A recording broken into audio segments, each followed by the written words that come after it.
Most of us loved paste and finger painting when we were young.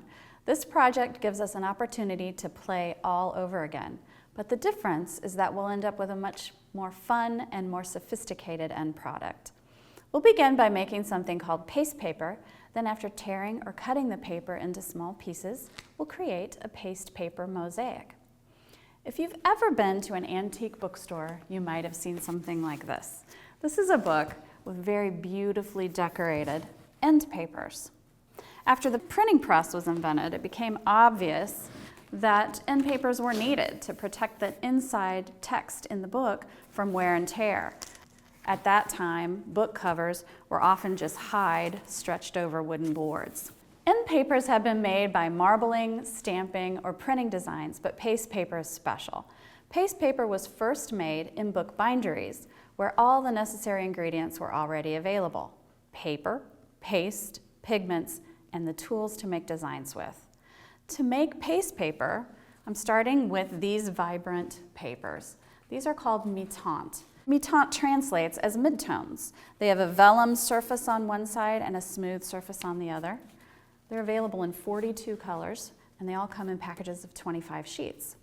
The paste we'll use is a rice paste powder, and it's very easy to mix with water. You just mix enough water into the powder to get a paste-like consistency, and it will thicken slightly as it sits. One of these 8-ounce containers makes about 6 pints of paste. Into this paste, I just mixed Blick Studio acrylics. There's really no science to this. I just mixed it until I had the color that I wanted. Metallics and other specialty paints can be used too. So the fun part comes next.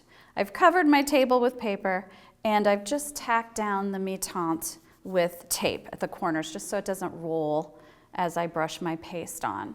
So I'm gonna just brush an even layer of this pigmented paste onto the mi-teinte, and this is a nice wide paste brush, so it makes my job very easy. I chose a color that would be a high contrast to my paper color so that I just get a more interesting finished product.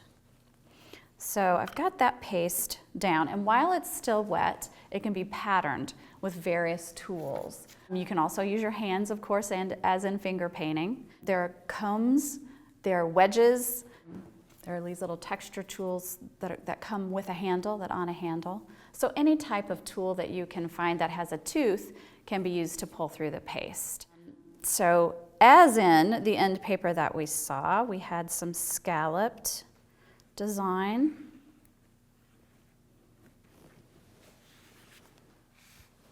Can go back in with the same tool, and you can go right over a pattern that you've created previously and do a little zigzags. I'm going to use the shorter end of this tool.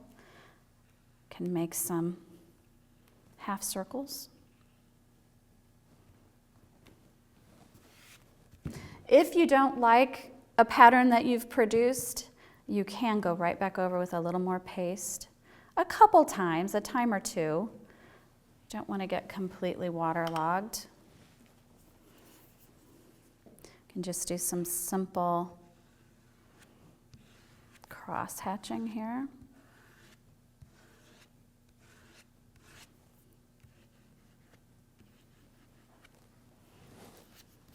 After all the paste papers have dried, and if you have a classroom full of these, it'll be a lot of fun, tear them or cut them into small paper tiles. And it's helpful to keep paper tiles of one color separate from the others. For this mosaic, I painted a canvas panel first because I kind of had an idea of the scene that I wanted to create. Since the space between the paper pieces will show, as in a grout line, sometimes a colored background is better than leaving it just white. And then next, I'm going to just fill in my composition with tiles simply by gluing them down. So it's easy to maybe apply paste to a section with a brush and then just paste one area at a time. Once the whole mosaic is finished, the final step is to brush on a coat or two of Liquitex pouring medium. Now this medium seals the piece, gives it a nice gloss, and makes it look even more mosaic-like. I hope you'll enjoy experimenting with making paste papers to create a paste paper mosaic. Sheets of handmade paste paper would also make beautiful cards or book covers. Be careful though, making paste paper gets addicting. For a list of materials and core visual art standards addressed in this lesson plan, please visit dickblick.com/lessonplans.